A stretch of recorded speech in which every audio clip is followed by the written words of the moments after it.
My name is Maddie Lucy. I am a class of 2025 graduate of Belmont.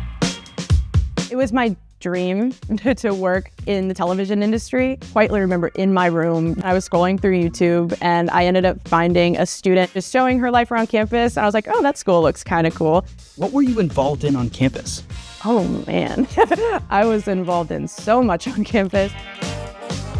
I was able to secure my current internship through things like Showcase and Belmont Tracks. It was a huge resume builder. Bruin Recruiters and TT really helped with my people skills. I feel like as much as I learned in the classroom at Belmont, what was most beneficial to me was connecting with students and connecting with faculty. But when I actually came to my Belmont Day, I heard about the Belmont USA program where I've had the opportunity to study away for a semester. And it's been really great to be able to see behind the scenes how shows are developed. I was definitely not expecting to extend my stay in New York. My internship decided they wanted to extend me for the rest of the year. So it was definitely an unexpected, but the best decision I made was coming to Belmont.